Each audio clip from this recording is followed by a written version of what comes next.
Sejam bem-vindos a esta nossa nova aula e vamos retomar a matéria do ponto de vista que nós paramos na anterior e continuar com o estudo conjunto, como eu já expliquei, do contrato individual de trabalho, do direito do trabalho e da relação jurídica de trabalho. Por que conjunto? Porque, como eu expliquei, o contrato de trabalho gera a relação de emprego, cria a relação de emprego, estabelece a existência dela na realidade e, a partir daí, ele já determina a aplicação do direito do trabalho, que é mais antigo do que os outros dois, obviamente. A relação está sendo criada neste momento. O contrato está sendo firmado, assumido pelas partes, compromissado ou comprometido pelas partes nesse momento. E o direito do trabalho vinha de antes, é como ele já estava configurado no ordenamento jurídico brasileiro. E aí o contrato, ao criar a relação de emprego, já é a determinação para que ela seja regida pelo direito do trabalho. A gente diz, então, que o direito do trabalho passa a incidir sobre a relação do emprego à medida em que o contrato assim o determina, ou assim o provoca, porque às vezes ele nem sequer fala isso. Mas, então, esta regência do contrato sobre a relação, do ponto de vista do contrato, é a incidência do contrato sobre o fato que vai ser disciplinado. E do ponto de vista da relação, para aqueles que a estabeleceram e dela participam, nós vamos ver que, então, elas se subsumem, elas se submetem, elas se subordinam à parte do ordenamento jurídico trabalhista, que é o direito do trabalho, que sobre ela vai incidir. Então, de um lado, a relação se subsume ao contrato, do outro lado, o contrato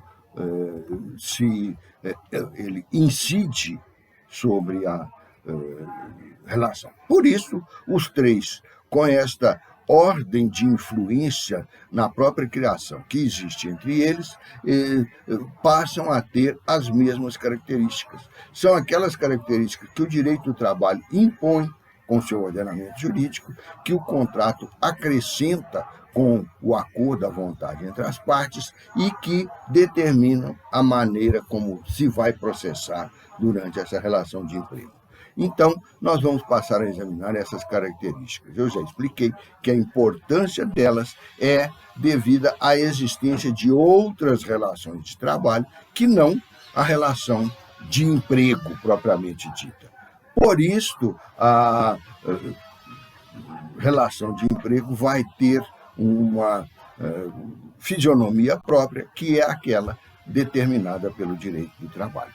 E essas características, ao mostrarem essa fisionomia, nos permitem diagnosticar a relação de emprego, garantir a existência da relação de emprego de tal maneira que possa ser aplicado nele o direito do trabalho. E mais um detalhe que é de outra disciplina, é do processo trabalhista, mas que acrescenta essa visão que a gente está tendo agora. É que eu reconhecendo que é relação de emprego e que se aplica nela o direito do trabalho, imediatamente eu estou definindo a competência judiciária para julgar, processar e julgar os casos que são trabalhistas como um todo e aquela relação que se está examinando no momento especificamente. As características, então, nos apresenta a fisionomia, a identificação do que ela diz. Nós podemos dividir essas características em alguns grupos. O primeiro deles é o que eu chamo de características diagnósticas. isto é, são aquelas tão importantes e tão aparentes quando existe a relação de emprego, que elas já fazem o diagnóstico da existência dela, que elas já determinam, inclusive, a natureza jurídico-trabalhista para essa relação. Vamos, então, começar essas características. A primeira delas que nós vamos falar se refere à própria essência da relação, que é o que a gente nota à primeira vista na relação, é que ela é contratual. E aí eu vou praticamente negar tudo o que eu estou falando, porque a relação é contratual. O direito do trabalho é um direito contratualista, mas o contrato de emprego não é contratual. Nenhuma coisa é a sua própria característica. O contrato de trabalho não é contratual porque ele já é o contrato.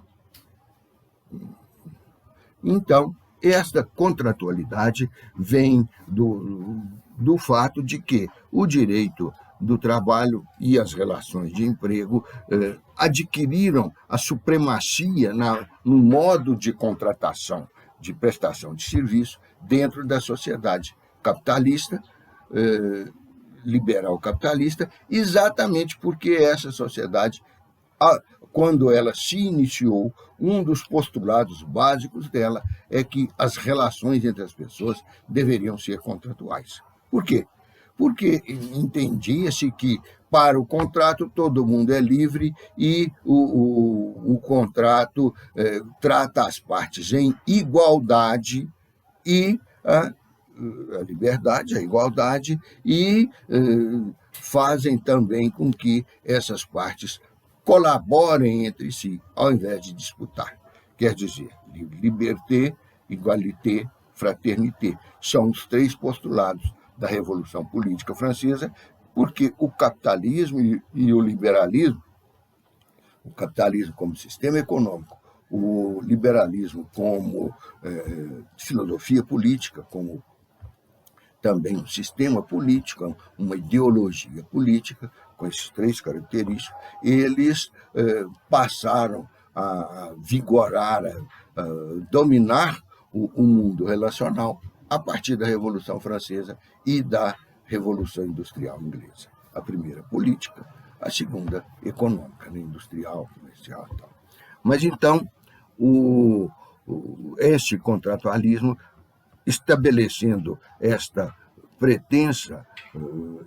pretensas liberdade, igualdade e consorciação, isto é, reunir os fins dos dois contratantes em uma perspectiva comum, em uma perspectiva em que os dois se beneficiam reciprocamente.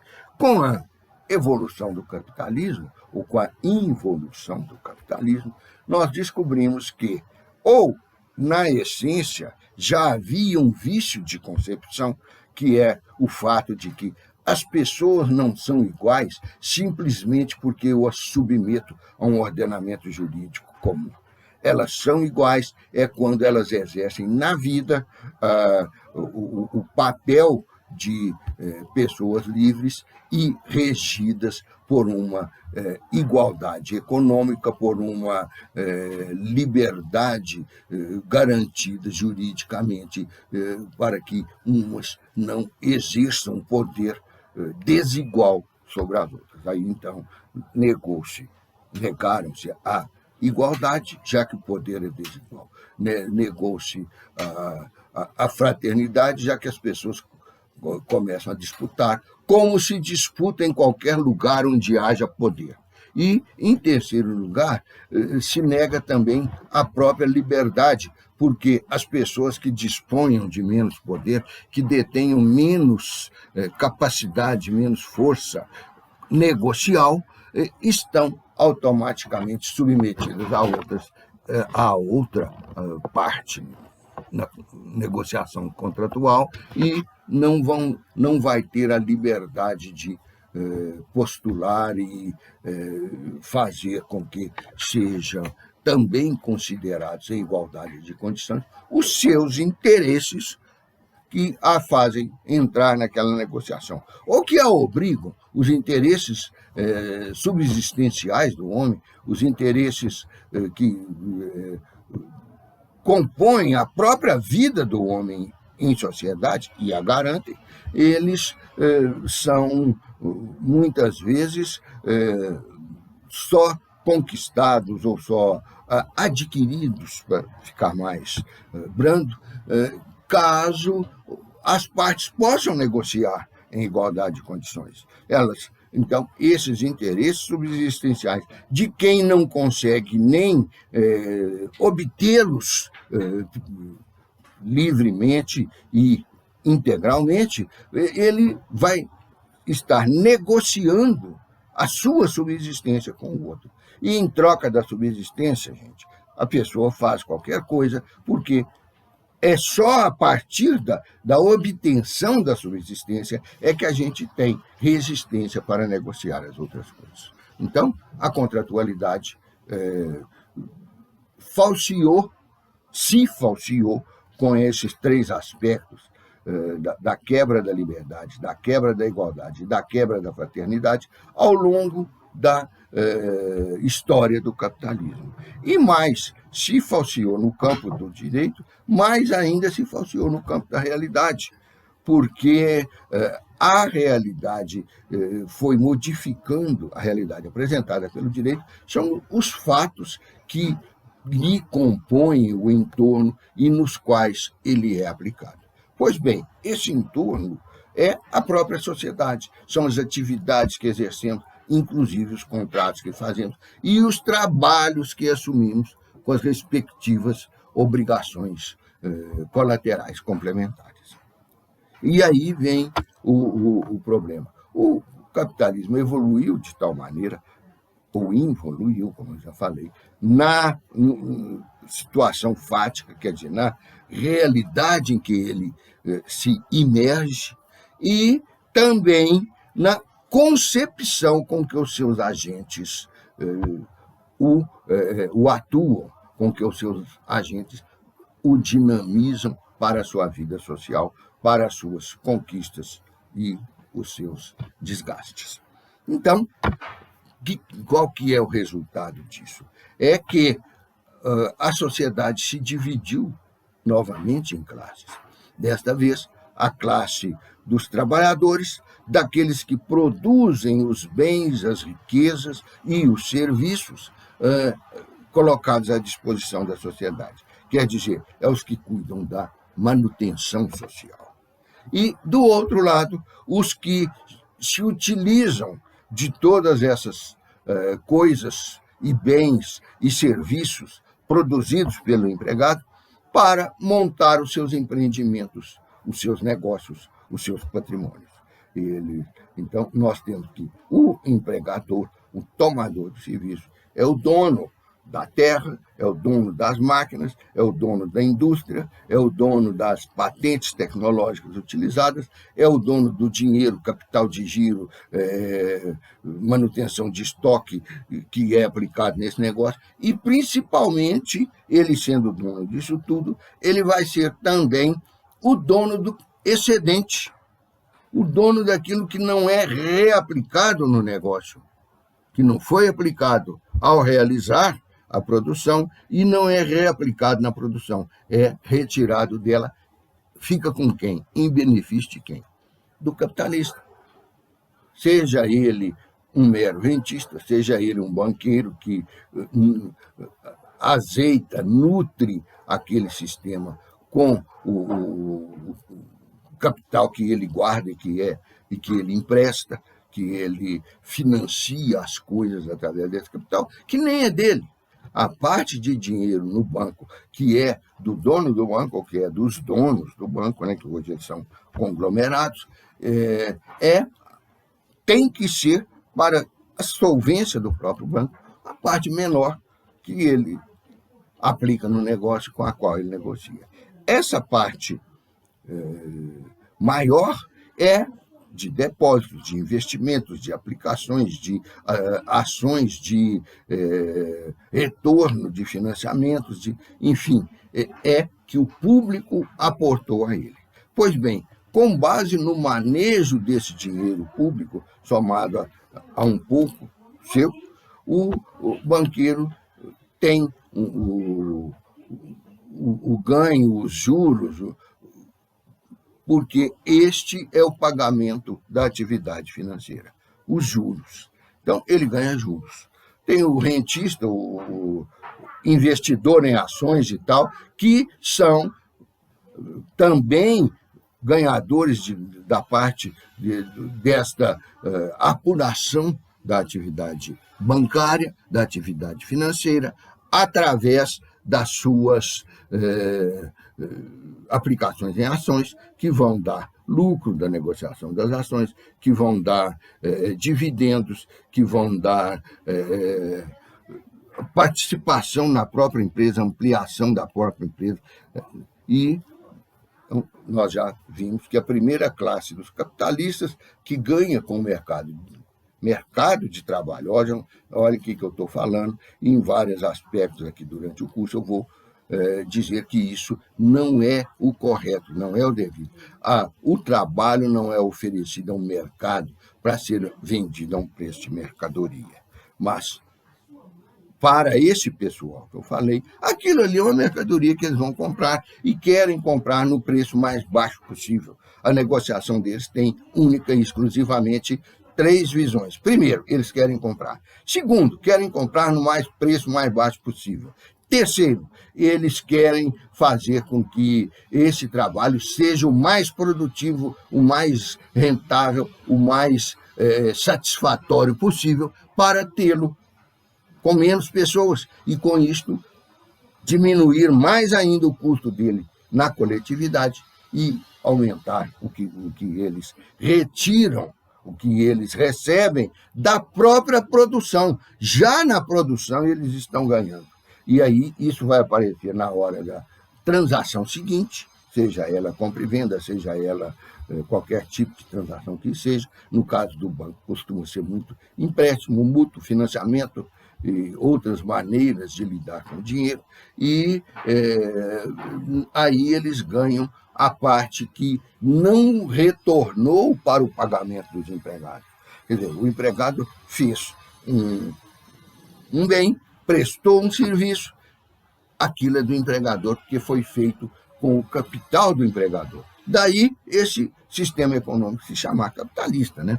Mas então, o empregado entregou para o seu dono, que é o capitalista, que é o empresário. Este dono leva ao mercado. Seja lá o que for que ele ganhe, o preço, os honorários, os juros, este tanto, então, é o excedente do valor que o trabalhador embutiu naquele bem. Por quê? Porque o trabalhador pegou algo que ou valia muito menos ou não valia nada. O ar não vale nada. Se eu engarrafo o ar, como já disse uma nossa presidente, não, ela disse um pouco diferente, as críticas que fizeram, que levaram a modificações detalhísticas no que ela falou para poder tornar aquilo ridicularizável. Mas então, se eu engarrafo o ar, lá em Manaus, por exemplo, está faltando oxigênio para os pacientes, já morreram, ao que eles falam, algumas ou várias dezenas de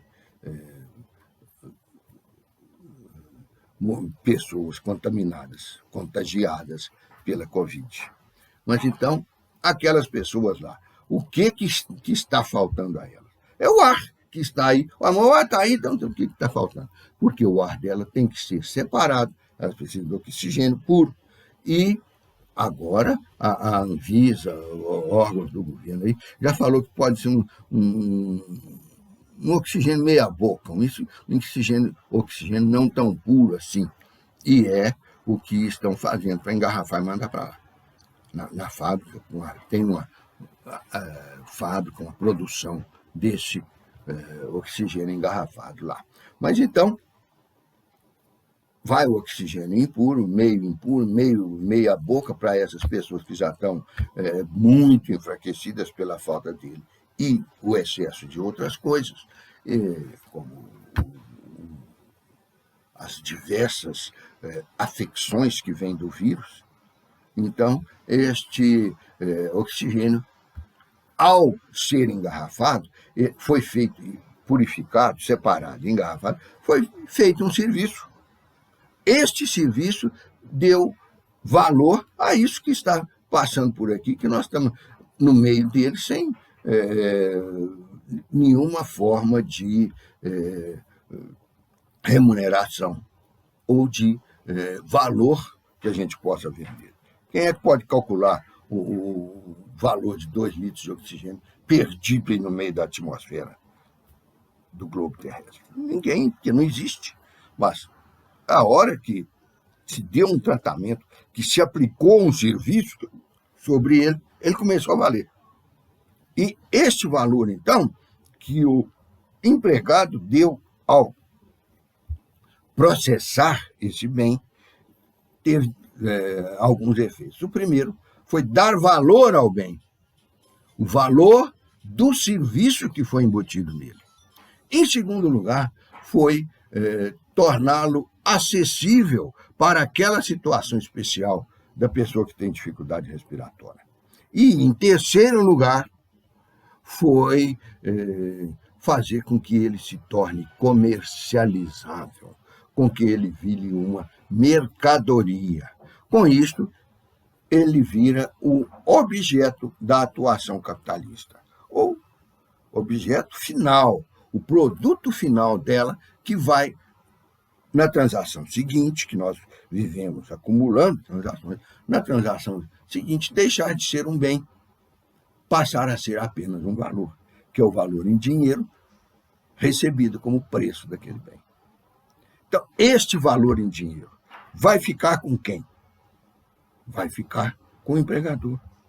E o empregador vai devolver uma parte dele ao empregado sob o nome de salário, que é o que o empregado ganha em toda essa operação. E aí nós vamos ter o salário que tomou uma parte do valor daquele bem e o resto desse valor que ficou com o empregador, que por isso se chama mais-valia. Quer dizer, é o que o empregado colocou lá dentro como valor, mas que não retorna para ele. É o que o bem passa a valer, devido ao serviço que ele embutiu, a mais do que esse próprio serviço. E essa mais-valia é o ganho do empregador, sobre aqueles nomes todos que eu falei para vocês. Mas esse ganho do empregador é muito maior devido àqueles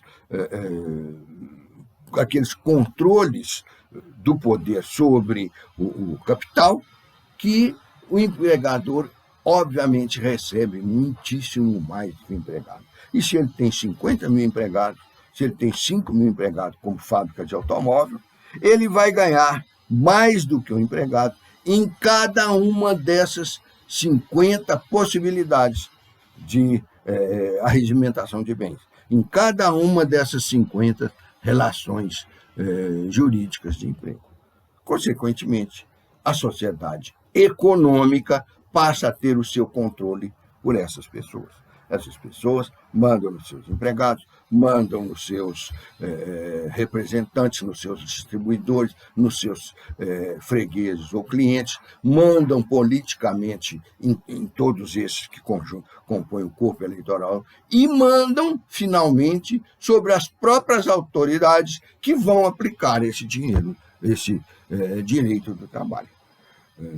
Pode falar que os juízes são independentes, não são tantos porque eles dependem da ideologia social, além de outros vínculos.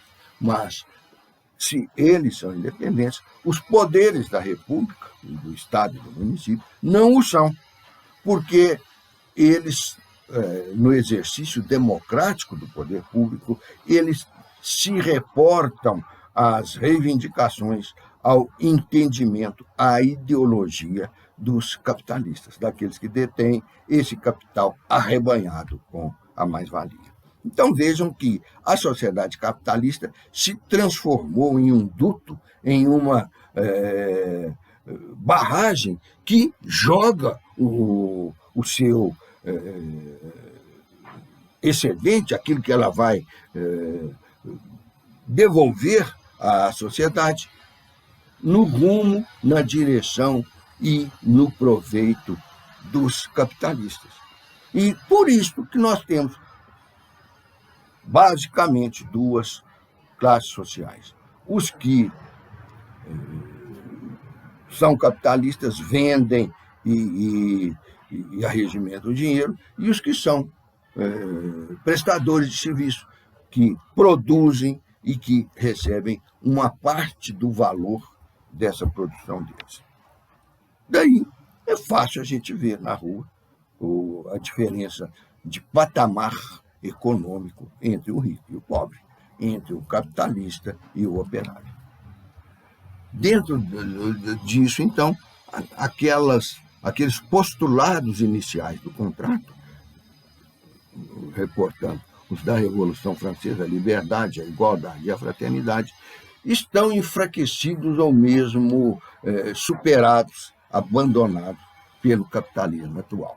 E dentro dos capitalistas, nós passamos a ter também vários níveis, sendo que, na atualidade, a gente chama o capitalismo de capitalismo financeiro, exatamente porque o nível mais elevado, o mais poderoso dentre os capitalistas é o dos capitalistas financeiros, os rentistas e os banqueiros. Então, continuando, nós vamos ver que a segunda característica da relação de emprego, do direito do trabalho e do contrato de trabalho, a consensualidade. Mas consensualidade é a base do contrato? Sim, exatamente isso. A consensualidade é a base do contrato. Ele é fruto da aplicação da consensualidade. Ele é o produto dela. A consensualidade está em estabelecermos um consenso, estabelecermos uma visão conjunta de atuação no futuro. Não é uma visão do futuro, nem das coisas que serão nele produzidas, nem do salário que será nele pago. A consensualidade é uma visão desta realização, ainda não é colaboração, é a elaboração do nosso futuro. Então, com ela, eu formo regras, eu formo aspectos imperativos que, reunidos e comprometidos pelas partes, vão virar o contrato de trabalho. A consensualidade, então, está em estabelecermos aspectos comuns, conjugarmos nossos interesses, fazermos com que a atuação nossa daí para frente seja uma atuação benéfica para os dois e, como benéfica para os dois, produtora das demais características que nós vamos ver em seguida. Entre essas características, a primeira que nós vamos ver é a pessoalidade. Mas antes disso, me lembrei de ainda acrescentar um pedacinho. A consensualidade se mostra, eu não estou falando, não é o jeito de identificar a relação de emprego pelas características, então essas características também têm que ser identificadas. A aparência deste acordo íntimo que vai ser negociado é, de um lado, que é um acordo de vontades. As partes entram em relacionamento para a produção e a apropriação através da combinação das suas vontades. É melhor até esse acordo de vontades, é o nome clássico que vem desde a instauração do capitalismo e do contratualismo como prevalentes no mundo. Mas, então, o acordo de vontades que vai unir essas duas partes, ele, na verdade, muito mais positiva e impositivamente, ele é um acordo de interesses. Isto é, aquele que não possui bens, aquele que não é capitalista, mas que se dispõe a aplicar, lembre-se do que eu falei para vocês, que era o trabalho, a aplicação da energia humana, da energia pessoal, na elaboração, na produção, no fornecimento de um bem ou de um serviço, ele se aceita aplicar as suas características pessoais nisto para o efeito de dar como moeda de troca do valor que ele vai receber como salário. Então, ele dá o serviço e recebe o salário. Nós temos um acordo de interesses quando o empregado, o pretendente a emprego, está dispondo, oferecendo e se comprometendo a dar esta produção e, através dela, dar o bem ou o serviço que ele produz. E, do outro lado, o capitalista fala, tá, eu recebo o seu serviço, eu estou procurando o seu serviço e, em troca dele, eu te dou tanto de salário. Então, nós temos aí o interesse do empregador receber o serviço, ou bem, receber o produto do trabalho do empregado e fornecer-lhe o salário, que é o nome de batismo desse dinheiro que eu pago ao empregado, única e exclusivamente. Não existe, essa palavra não é apropriada nem para as outras formas de prestação de serviço.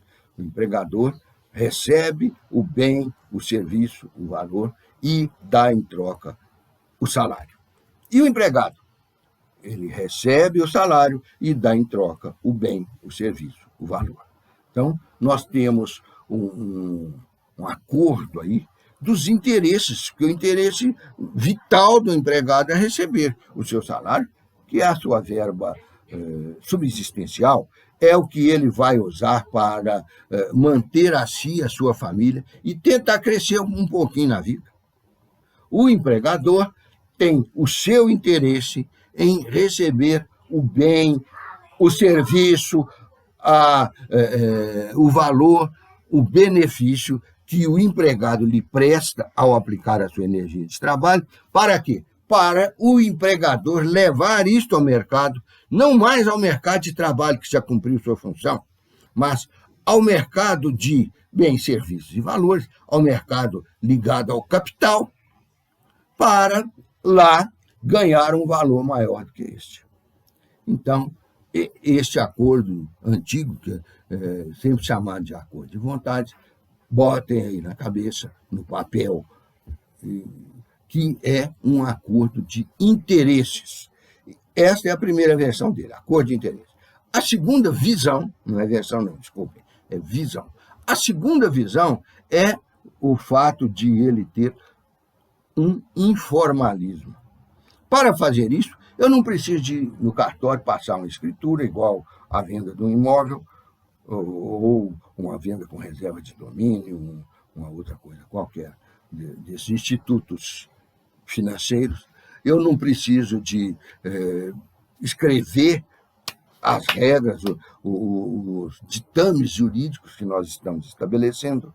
Eu não preciso de ter duas testemunhas para assinar embaixo ou para ver e, na hora H, falar. Não, eu não preciso de nada que se refira a um aspecto formal, a um aspecto sensível pelos sentidos. Esquisito, né? Sensível pelos sentidos. Então, vamos ficar chique. Nenhum aspecto captável pelo sentido. Agora melhorou. Nós não vamos ter necessariamente para o contrato de trabalho nada disso. O mero acordo dos interesses, da forma de realizar os interesses, já obriga o contrato. Por isso, como o contrato imperou, tornou-se a forma prevalente de exercício de negócios na sociedade capitalista, a gente o vincula a ela.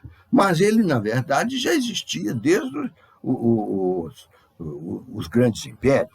Roma, por exemplo, o conhecia tanto que até os juristas romanos diziam solo consensus obligat. O mero consenso obriga. Só o consenso já é suficiente para obrigar. Eles eram muito concisos na língua deles, então, quando a gente traduz, costuma dar uma frase muito maior do que a original. Mas então, quer dizer, solo consenso obriga-te. Apenas o fato de terem combinado já é a contratação, já é o estabelecimento daquela nova relação jurídica de trabalho e a atração para aplicar nela de todo o direito do trabalho. É a característica que a gente chama de informalismo e que está também dentro do consensualismo.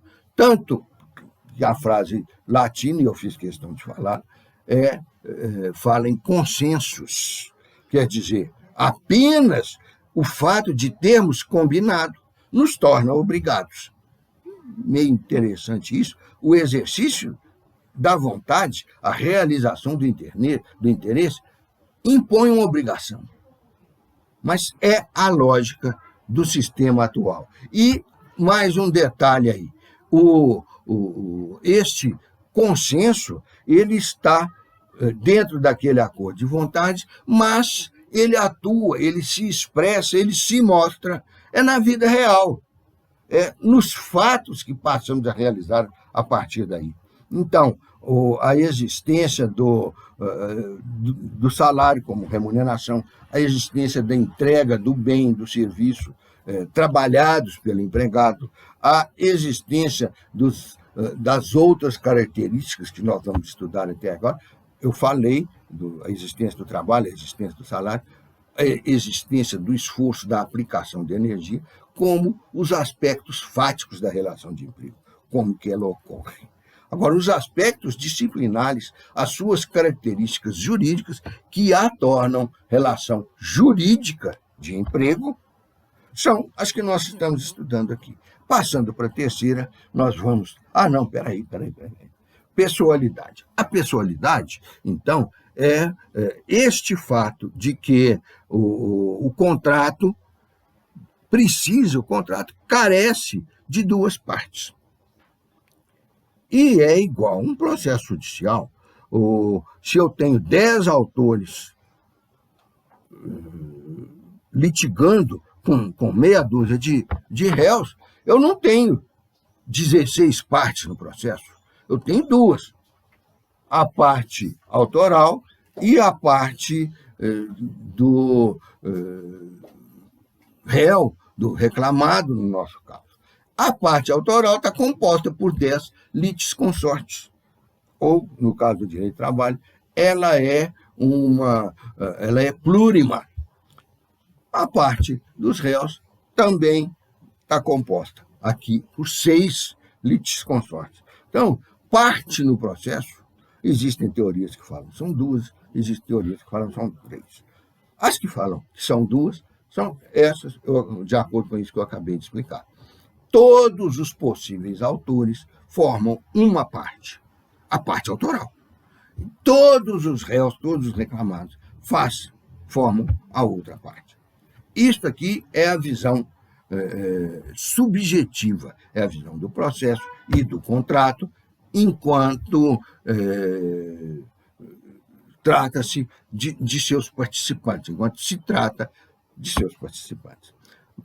E a outra que fala nas 3 categorias, não tem importância aqui para nós, porque no contrato nós não temos a intervenção de um terceiro obrigatório, como no processo. No processo, essa terceira parte, aceita por alguns autores, é o juiz, é o Estado-juiz, ou juiz-Estado. Ele é o que dirige, o que preside, o que comanda a evolução processual, o trâmite do processo. No contrato, nós não temos esse terceiro, então empregador e empregado, são as duas partes. Se nós temos 2 empregadores, no mesmo contrato para exercer a mesma atividade e receber o mesmo salário. Por exemplo, o pai faleceu, 8 irmãos ficaram sendo donos da casa dele. Esses 8 irmãos, perante a casa, eles são unipessoais. Então, cada um deles tem uma parte dela que não está determinada, uma parte ideal dela. Eles, então, contratam um zelador para a casa. Ele tem 8 empregadores. É uma parte compósita no mesmo contrato, formando, eu falei uma parte composta, formando a mesma parte empregadora. Agora, se eles se juntam, estabelecem entre eles uma empresa que vai administrar o aluguel daquela casa, ou um condomínio que vai, já criado, já não é mais o condomínio original da herança, da partilha, é um condomínio por eles criado como uma entidade para administrar aquele imóvel. Nesse caso, o condomínio vira pessoa jurídica e ele é que é o empregador. Do lado contrário, do lado empregado, não é possível ocorrer isso, porque cada contrato de trabalho contrata a força pessoal, contrata a energia de trabalho, a energia pessoal de uma pessoa. O acordo de vontade é sobre o que nós vamos fazer com o esforço energético, físico, daquela pessoa. Ah, mas eu tenho um contrato que menciona 10 empregados. Tá certo, você não tem um contrato, não, mas mencionou 10 empregados, verdade. Só que cada empregado daqueles celebrou o seu contrato individual com o empregador comum. Os empregados não são comuns, são empregadores, pode ser. Cada um deles celebrou um. Por conveniência do negócio, por exigência do empregador, por qualquer motivo, eles redigiram todas as obrigações, todos os aspectos contratuais, as normas jurídicas aplicáveis, as que eles criaram e tal, redigiram num papel só, vamos dizer assim, ou numa memória de computador só. Eles estão unificados no seu trato. Aí há este elemento que se torna a memória sensorial do contrato, a garantia dos seus aspectos, das suas características, das suas exigências, das normas que as partes criaram para produzir, isso tudo está compendiado lá. Isso tudo é o que combinaram, é o contrato. Agora, está compendiado lá para os 10, então eu tenho um contrato para cada empregado, mas tenho apenas um instrumento de contrato. O violão não é um instrumento da música, a garganta não é um instrumento do cantor, o bisturi não é o instrumento do médico, a enxada não é o instrumento do agricultor. Pois bem, o contrato, o nosso acordo de interesses, também precisa de um instrumento. Nem sempre. No direito do trabalho, e é o que fala essa característica, nós vamos ter um instrumento só para vários contratos. E esse instrumento pode ser, geralmente um papel escrito. Esse papel escrito vai estipular cláusulas, estipular condições. As cláusulas são os conteúdos, são os continentes das condições, a condição é o conteúdo delas. Isso tudo vai ser estipulado para formar 10 contratos diferentes, com aqueles 10 empregados. Do outro lado, a outra parte é que é unitária, a do empregador. O instrumento é unitário, mas os contratos são os 10. E tanto que o empregador pode mandar embora um só deles, um só dos empregados pode pedir demissão, as doenças, as licenças, os partos que um dos empregados, ou das empregadas, vai ter, vai sofrer, vai adquirir, não é extensível aos outros.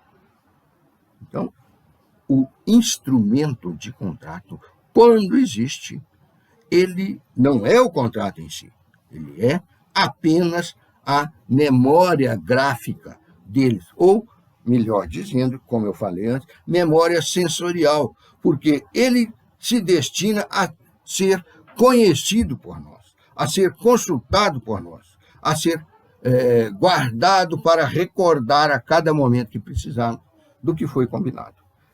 Esse para guardar na memória a cada momento é que o faz ser sensorial. Ele precisa de um aspecto que atinja um dos nossos sentidos para que nós possamos conhecê-lo. Senão, um papel branco, o que eu escrevi apagou, ele deixou de ser a memória social, memória sensorial. Hoje se fala memória sensorial porque pode estar gravado na placa de um computador, no papel, no CD, em N formas diferentes, todas voltadas para estimular, para se aplicar a nossos sentidos. Então, esse é o instrumento. Mas o contrato é sempre unipessoal em relação ao empregado. Quando a gente junta vários empregados num só instrumento, a gente diz que é contrato de equipe. Contrato de equipe é apenas um instrumento unitário que retrata contratos plúrimos, contratos com várias pessoas. Vários contratos, portanto. Então, é uma das fases da pessoalidade. A esta, que é a mais acentuada, a mais exigente dela, a gente chama de informalidade, já ficamos para trás, mesmo nessa informalidade, nós vamos ter esse fato de termos sempre uma pessoa como empregado e uma pessoa como empregador. Mas, quanto ao empregado, tem que ser necessariamente um. O contrato de trabalho por pessoa, necessariamente único. Mas, quanto ao empregador, não. Como nos exemplos que eu dei, podem ser vários. E aí, nós temos, então, o que a gente chama de contrato intuito personae, em relação ao empregado. Em relação ao empregado, o contrato de trabalho, o contrato individual de trabalho, é intuito personae. Quer dizer, ele se refere, ele contrata, ele comanda, ele obriga apenas uma pessoa enquanto empregado. Por isso é que ele é intuito personae apenas quanto empregado. Do lado do empregador, nós podemos ter vários. Mas aí vem o outro sentido mais amplo da pessoalidade. É que eu só tenho o contrato como pessoas. Pessoas participando. Eu não vou ter o contrato incidindo sobre um imóvel, não vou ter o contrato incidindo sobre um colar de pérola, não vou ter o contrato incidindo sobre um navio ou sobre uma fazenda, que também é imóvel. Eu vou ter o contrato incidindo sempre sobre os interesses humanos pessoais. O empregador quer realizar os interesses dele, o empregado quer realizar os interesses dele, e dos dois lados os interesses só se realizam com a atuação pessoal daquelas partes do contrato. O empregado oferecendo a sua força de trabalho e o empregador oferecendo o seu salário, que também não é coisa, também é dele, o empregador. E aí temos, então, as duas visões da pessoalidade. É pessoal quanto às suas partes, porque não é um contrato real, é um contrato que incide apenas sobre interesses das próprias partes e materiais. E é pessoal, unipessoal, devido ao empregado, ou, como eu falei, personalíssimo, porque no polo empregatício, no polo de quem cede a força de trabalho, eu só posso ter e só terei sempre uma pessoa no contrato. Se há litisconsórcio, Aqui, no caso, são 2 contratos. Em terceiro lugar, vamos ver, também dividido em 2, a bilateralidade. Quer dizer que tem 2 lados? As explicações da pessoalidade já servem para bilateralidade. Cada lado é ocupado por uma pessoa. No caso da parte ativa, podemos ter vários componentes, vários empregadores, mas, de qualquer maneira, a parte é uma só. E, por ser bilateral, nós vamos ver que existe uma contraposição. Nós temos, como já falamos, interesses opostos, que são aqueles que são reciprocamente excludentes. Temos interesses harmônicos, que são aqueles que os dois andam para o mesmo lado e, por isso, se harmonizam naturalmente um com o outro.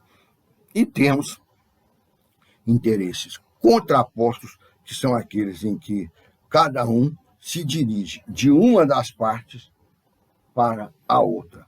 Eles não se chocam, eles não se acumulam, eles se transferem de uma parte para a outra. Então, o empregador vai realizar o objeto de interesse do empregado, oferecendo-lhe salário. O empregado vai realizar o interesse objetivo do empregador, transferindo-lhe a sua força de trabalho, para que ela possa agir, possa atuar sob o controle do outro e não dele. Ele cedeu a força de trabalho, então nela ele não vai mais aplicar a sua vontade. Por isso que é melhor lá atrás, na consensualidade, dizer que o consenso, que o acordo é de interesses que vão continuar a existir para o contrato realizado, e não de vontades que vai, pelo menos para o empregado, desaparecer no momento em que ele se compromete a ceder a sua força de trabalho, a atuar sob a vontade do outro lado. E então nós temos 2 tipos de bilateralidade. Essa que eu acabei de explicar é quanto às partes. Cada uma realiza o interesse da outra. Mas temos também a bilateralidade quanto aos objetos. Cada um quer o objeto do outro. Cada um quer aquilo que o outro pode fornecer. Então, as partes se contratam e os objetos se transferem. Eles primeiro se contrapõem e depois se transferem. Então, as partes se contratam, que é o acordo de interesses. Já que é acordo de interesse, tem interesse presente. Aí os interesses se transferem ou se permutam. O interesse de um é atendido pelo outro e vice-versa. Acabamos essa parte da bilateralidade subjetiva. E da bilateralidade, que é a bilateralidade subjetiva, é o fato de existirmos 2 partes com interesses contrapostos, trocando-os para se atenderem reciprocamente. Já o interesse bilateral objetivo é a existência de 2 interesses, cada um com seu objeto. E vamos passar, então, para a comutatividade. Como é que esses objetos passam de um para o outro?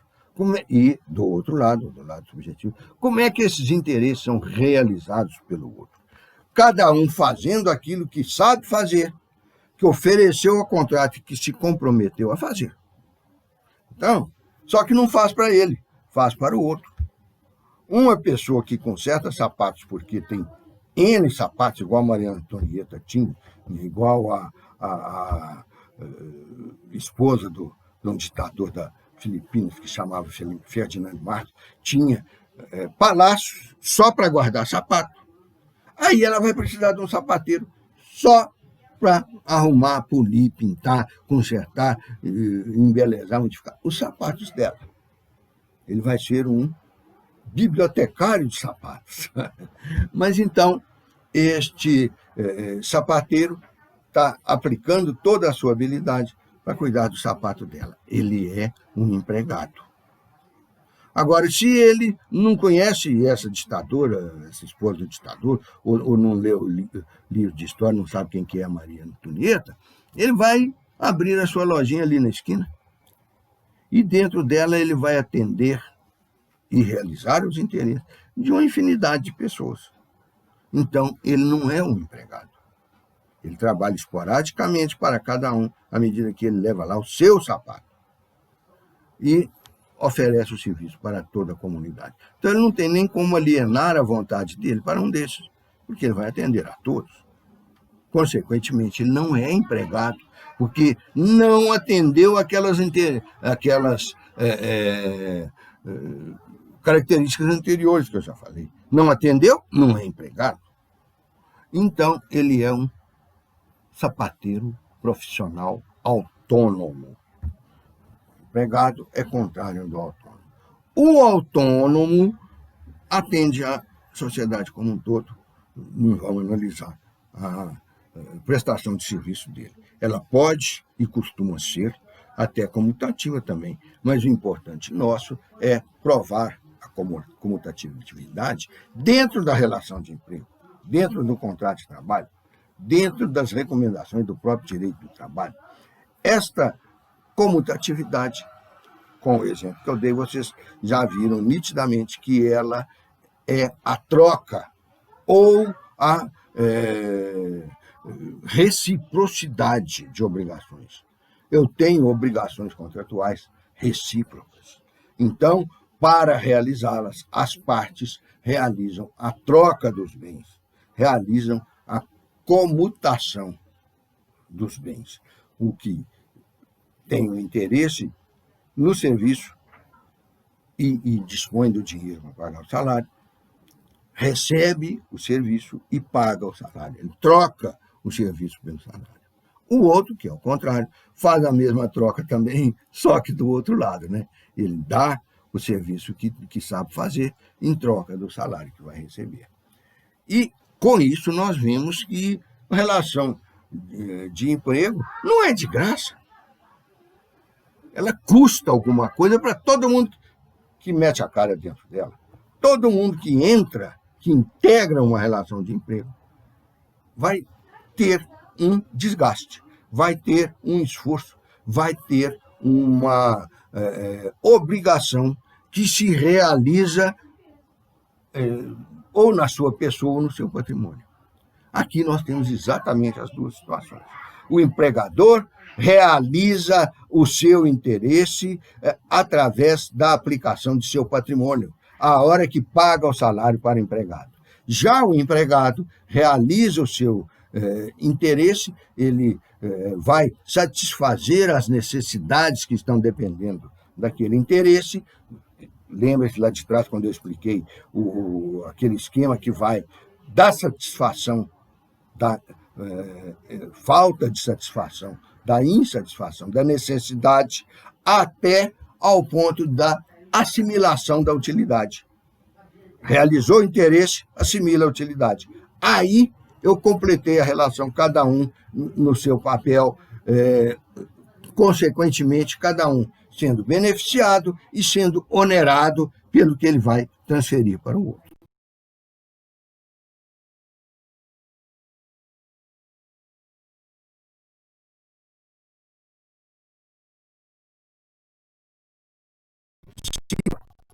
Direito do trabalho, quando as obrigações são cumpridas, são realizadas.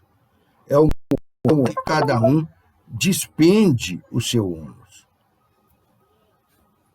Continuando, nós vamos passar para a característica seguinte, que é uma característica aparentemente negativa, que é a característica da não eventualidade.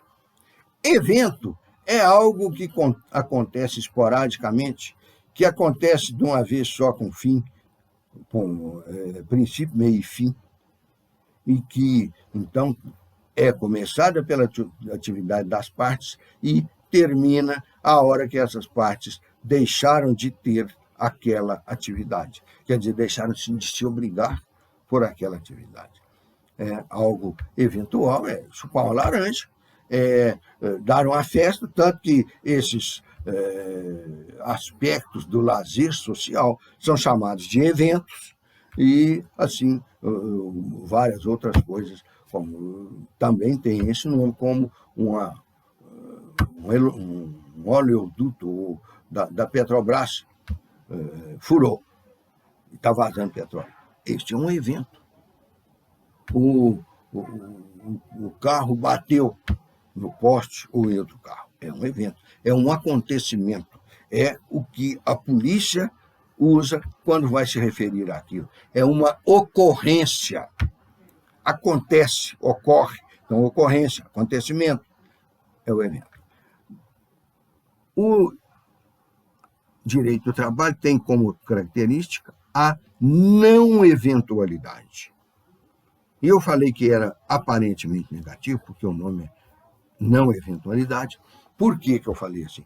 Porque se exige do direito do trabalho, da relação de emprego, melhor dizendo, que ela decorra através de um tempo, de um dado tempo. Suposto ou dado, nós vamos ver agora mesmo. E aí nós vamos ter esta relação, este aspecto de duração, como característica básica da relação de emprego, como característica diagnóstica, igual eu falei para vocês. Se é eventual, não é relação de emprego. A diarista, a pessoa que eu contratei para digitar um livro que eu tivesse escrito, elas trabalham para mim, só uma determinada época. Não importando se é o dia da diarista ou se é o mês da digitadora. Um tempo determinado, já se contrata naquele tempo, ela não se integra à minha atividade permanente. Eu não vou permanentemente precisar de digitações, tem coisas que eu já faço digitando, tem coisas que eu não faço, tem épocas em que eu estou cuidando de atividades como essa daqui, que não precisa ser digitada. Então, ela atua para mim sem nenhuma expectativa de continuidade. É eventual. Aí, o que sobrou para ser o não eventual? É aquele que eu tenho uma necessidade, um interesse de que a atividade se prolongue no tempo. E o outro tem interesse de que se repitam os pagamentos do salário durante um intervalo de tempo mais dilatado. Aí, então, vamos ver por quê. Não, se a gente não conseguir entender o porquê disso, a gente não consegue definir corretamente esta característica diagnóstica importantíssima da relação de emprego, mas também não vamos conseguir aplicá-la. E já que não definiu, já que não entendeu, não tem como aplicar. A não eventualidade advém de as duas prestações ou os dois objetos do contrato serem necessários para as partes durante, e por serem necessários, serem empreendidos durante um intervalo maior de tempo. Quanto ao empregado, ele sempre vai ter necessidade de que algum dinheiro entre. Então, se ele está numa relação de emprego, ele tem uma necessidade permanente do salário. Se ele está, o sapateiro do botequim lá na esquina, vai ter necessidade dos preços serem pagos constantemente pelos dezenas de interessados e, consequentemente, como cada um paga um, ele não repete, ele não continua, ele não dá um sentido de durabilidade na prestação de cada um dos seus fregueses, então não é eventual. Ou melhor, é eventual, porque ele recebe só pelo evento, o dia que apareceu a pessoa e encomendou. Aqui, no nosso caso, ou no primeiro caso, que eu vou ter necessidade de receber o salário sempre com as mesmas características, o valor será o mesmo até que seja aumentado, porque a lei trabalhista proíbe a diminuição, salvo exceções que nós vamos estudar na época própria. E o empregado vai ter essa necessidade continuada, duradoura daquele salário, e, por isto, nós vamos chamar aquele trabalho dele de ter continuidade. E aí vem uma coisa, inclusive autores já fizeram ou já inspiraram as pessoas a fazer confusão sobre isso. Continuidade, permanência, durabilidade e aspecto demorado, aspecto prolongado, aspecto dilatado. Permanente nenhum emprego é. Todo ele tem sua paralisação no dia que o contrato de trabalho se extingue. E ele pode extinguir pela morte do empregado, pela falência do empregador, pela demissão do empregado, pelo empregador, pela rescisão do contrato, despedida do empregado ao empregador. Então, tudo isso interrompe o contrato. Lembre-se que eu dei como exemplo de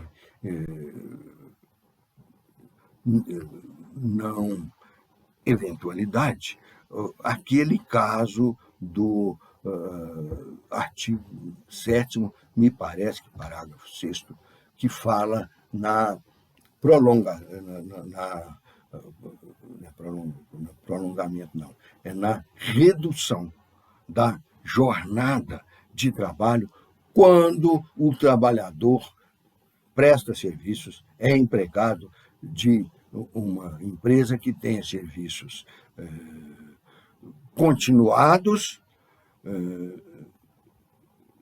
quer dizer, o dia inteiro, dia e noite, ininterruptos, que é o termo que a Constituição usa, ininterruptos e mediante revezamento. Claro que um serviço ininterrupto tem que ser mediante revezamento, mas o revezamento que estamos falando aqui é um bem específico. É aquele pelo qual o empregado trabalha em diversos turnos ao longo do revezamento. Ele se reveza entre os diversos turnos e as paradas para descanso, que são chamados os intervalos. Aí vem um autor e interpreta que só tem direito a essa redução o empregado, essa redução de jornada, o empregado que trabalha ininterruptamente, porque não para o trabalho. Gente, isso é tão absurdo como falar que o leite derrama para cima.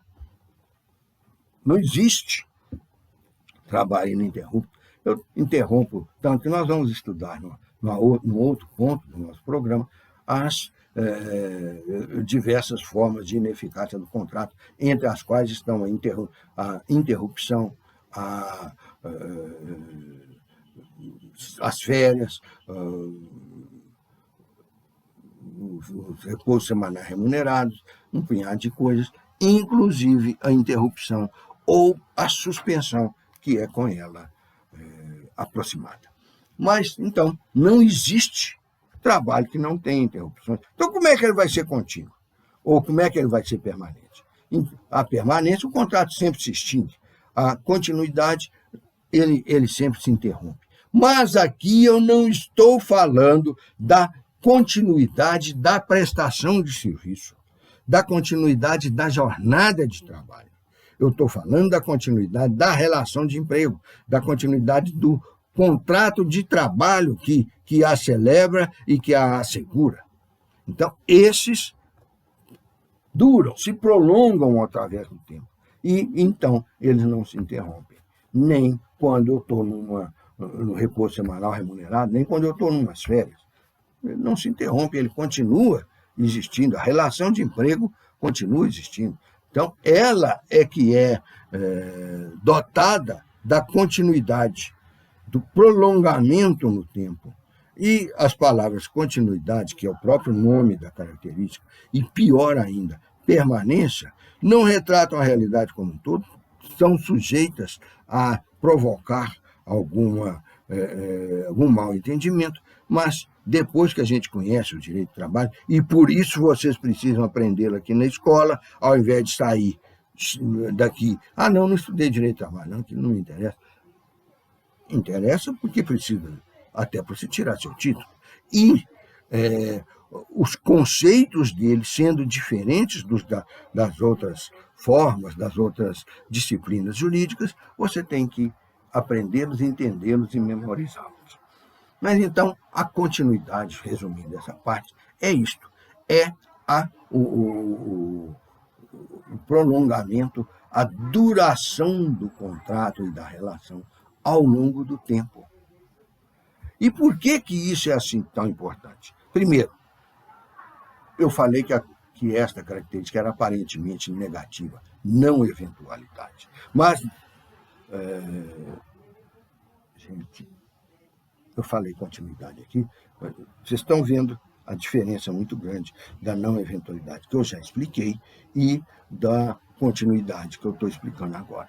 Então, essa parte final que eu estou falando é da continuidade. A continuidade significa, então, o prolongamento no tempo das obrigações e das realizações dos interesses, que são o pagamento das obrigações, a execução das obrigações. Então, essas duas coisas se prolongam no tempo. Isso é o porquê. Agora, o para quê? O para quê é porque esta atividade deve ser suficientemente importante e necessária para o empregador, de tal maneira que ele tenha necessidade dela durante toda a sua atividade empregatícia. E, para o empregado, ela deve ser também tão necessária e tão importante que, além daquilo que eu falei, que é o salário repetido ao longo do período, ele também tenha a garantia do contrato e a definição da relação de emprego prolongada no tempo, de tal maneira que lhe dê condições de vida. Normalmente, os autores olham só o primeiro aspecto só do empregador. A atividade do empregador, uns já falaram que a continuidade quer dizer que é ligada à atividade fim, outros já disseram que é a atividade essencial para a empresa. Não chega a ser nenhuma das duas coisas. É uma atividade meio ou fim para a empresa, mas que seja necessária, que seja tomada pela empresa durante todo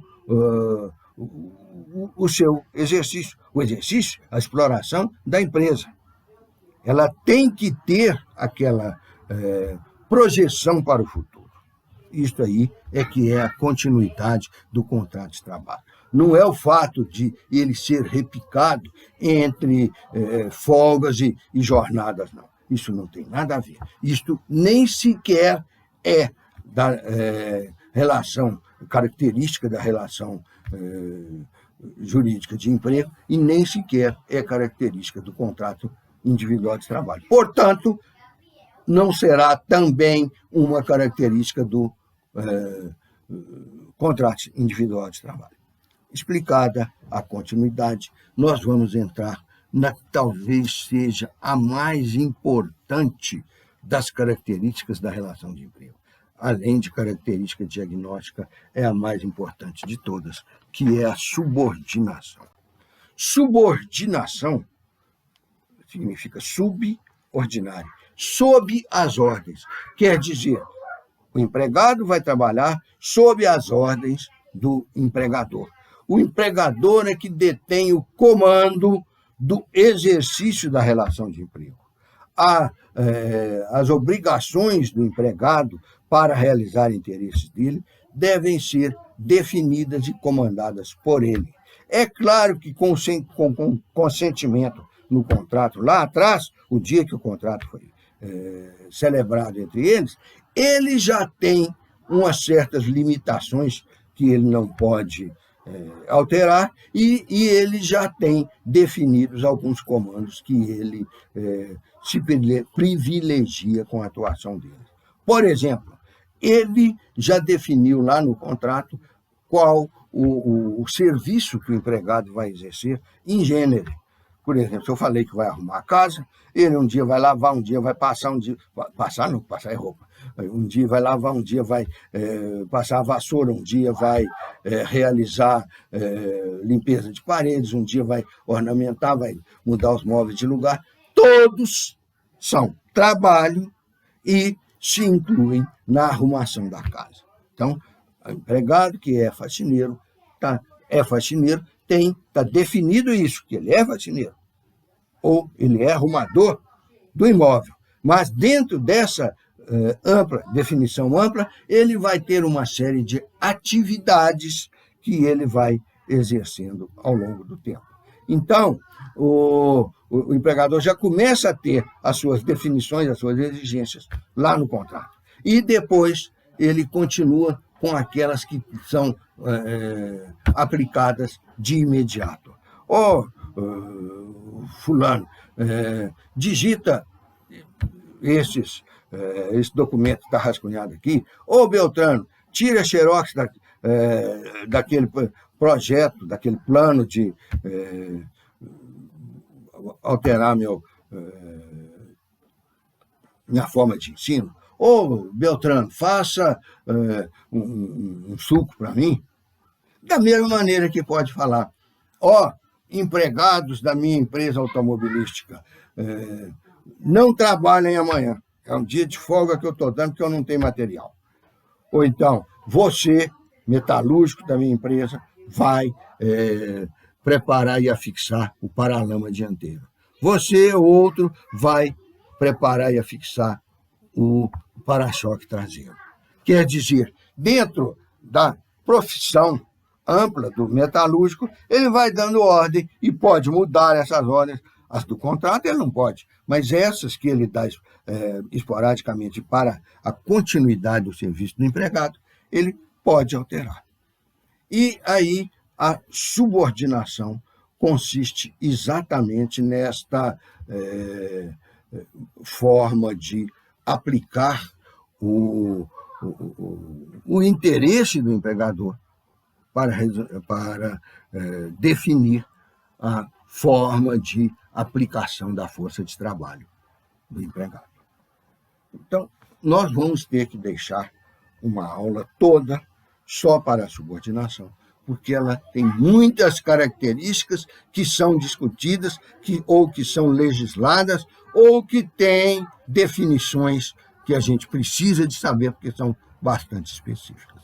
Então, na aula de hoje, nós encerramos nesse ponto para, na próxima, considerarmos as características outras que estão faltando. Tudo de bom para vocês. Agradeço por terem vindo e convido-os para a próxima.